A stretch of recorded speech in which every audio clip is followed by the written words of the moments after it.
Hey, what's up, lightboltjoe here. Today we're going to discuss the 2009 TV film Turtles Forever. So this is the fifth Ninja Turtles movie we're watching and discussing. I think we have 10 total. I think I got 5 left. This was awesome. This is a finale film to the 2003 Ninja Turtles show on Nickelodeon, which ran from 03 to 2010. 09. I think there was maybe like one episode after this aired. This aired in November of 09 on Nick. And I didn't watch it. I didn't watch the cartoon Nick shows really, because there was a few. There was the 03 to 2010 2D animated film show.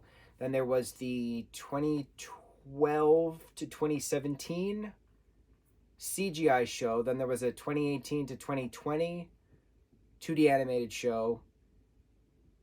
And I think we're back to another one. Nickelodeon does a new Ninja Turtles show every year or so once the next one ends. I don't know why, but it's a very popular franchise, obviously. So they're making a bunch of money on it. Rise of the Ninja Turtles is one of the newer TV series. Rise of the Ninja Turtles, the movie, is the 2022 Netflix finale of that show. So it's interesting. Netflix partnered with Nick to get that show. It's interesting. It's interesting how the trademark works. So this particular film, we start out with the 03 Turtles. And they're more serious. They're more well-rounded. And again, I love this project because it's not an origin project. Much like how I talked about how incredible the 07 film was. That it wasn't an origin project. It was just a next chapter, a next installment. And that's what's interesting about the Turtles watching these movies, is because a lot of these movies now come from shows. That this is a pure culmination of different Turtle franchises coming together. So I'm very curious how the next Turtle installments are going to be in regards to the show versions. There's a Batman versus the Ninja Turtles. There's a Rise of the Ninja Turtles. There's the Teenage Mutant Ninja Turtles Mutant Mayhem, which I don't think that's based on a show. I think it's its own film, that Seth Rogen project. And then there's the 2 live action / CGI hybrid films, the 2014 Teenage Mutant Ninja Turtles, the 2016 Out of the Shadows with Megan Fox and Steve Amell as April O'Neil and Casey Jones respectively. So we're watching them. Those are the next ones on our list. We're trying to go kind of chronological order at this point in regards to when things were released. So this came out in 09. Now, this is probably the most important Turtles film, this 2009 TV film, because this is a multiverse film, and I knew it was coming, and I knew I would like it. But let's talk about why. So the 03 Turtles are facing, stuff. And they have some comedy to them, not a lot. They're more serious, like the last batch, the 07 movie that we watched. More serious, more hardened. And a lot of people don't like the hardened Ninja Turtles, but in actuality, the original 84 comic is very dark, very noir, very dark. And so then when the 87 cartoon Turtles came about, they're more comical and breaking the fourth wall and talking to the kids in the TV and just cracking jokes all the time. And like it brought a new type of uplifting thing. And then the 1990 live action film, which is incredible, brings that comedy, but it also brings that darkness to it. And then it's just a matter of finding that balance of what makes a character in regards to the Turtles. And then is any portrayal of a turtle wrong? Well, the answer technically now is no, now that I'm watching this, because there's a multiverse of turtles. And we get an explanation of where the multiverse comes from. How it all starts. Turtle Prime. Where the first Turtle Prime moment started, which then branched into the timeline of this multiverse of different turtle iterations. So the 03 Turtles is where we start.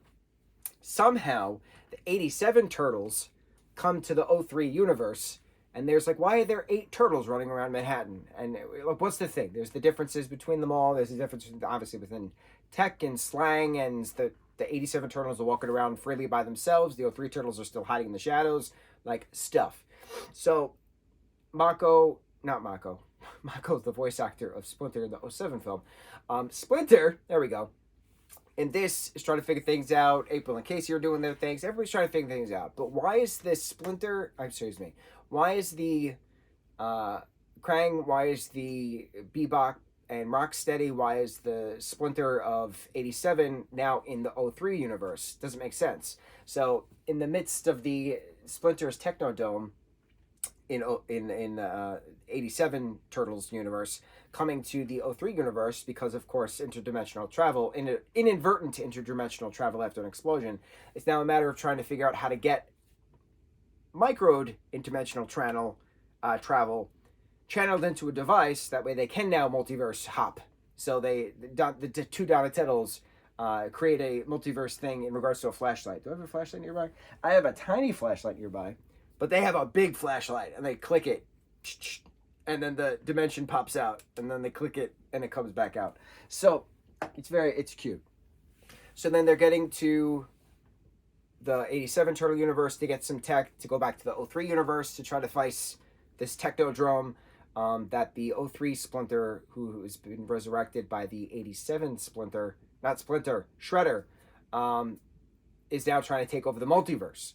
And so he's like, okay, well, how do I figure this out? Well, obviously I have to drain the DNA of all the turtles to then find Turtle Prime, the source. And his daughter, what's her name? Akai? She's realizing how dumb of a plan this is, because he's going to wipe out all of the multiverses, not just Turtle Prime. So the quest then is, after she saves them, and then he goes there to 84 Turtle Prime, where it's all black and white and all noir and very comic book, because that's how the Turtles originally started. That's where the start of the Turtles were. So it's all tongue-in-cheek in regards to that. Where's the start of the Turtleverse? The comic book. So having the 84 Turtles being dark, noir, and dark, no comedy to them at all, making fun of everybody else. Now there's 12 Turtles in regards to this. How do you fight this '03 Shredder who wants to take over the multiverse? Well, you figure out plans, and you eventually defeat him, and all is well, and everybody goes back to their respective timeline. But what I love about this is that as Shredder's explaining the multiverse, the Turtleverse, if you will, he's showing on this Technodome's computer screens all over the place different turtle universes, different cartoon, different manga, different comic, all these different turtle verses of the four brothers. And we get in one top corner beautiful spliced screenshot of our 1990 turtles in our guys in suits turtles. I was like, aha, he did the thing. It's all connected. This film is the most important turtle film because it's a true multiverse film, and it shows the origins of the Turtleverse at Turtle Prime. Not the origins of the turtles themselves crawling through some goo and mutating. The Turtle Prime origin, which then spurred all of the Ninja Turtles. So any Ninja Turtle project from this '09, after this '09 film, is great, regardless of how terrible the story actually is. And I have no interest in seeing the 2014, 2016 films, because I remember hating them so much. But I'm curious if I'm going to like them this time around, understanding now the multiverse of turtles, because there is no bad turtle film, because there is no bad turtle, because all of the turtles are their own thing in their own universe. Multiverse. Now that we're in a multiverse mindset, I think I'll like the rest of the films moving forward. I hope. I can't guarantee it, but I hope. So, '09, Turtles Forever, awesome explanation of a multiverse. And what I love about that too is that if you eliminate Turtle Prime, then everybody else is gone, right? In regards to the turtles. It's the same theory as certain vampire mythology. If you destroy a vampire, then anybody they've sired or turned since then disappears with them. So I just love that, trailing it back to the beginning and wiping out the line mythology. We see that a lot in the originals. That was really neat and scary at the same time too. But yeah, 2009, Turtles Forever. Awesome film. Cowabunga. Turtle Power. Ninja Time. On to the next review. Mahalo.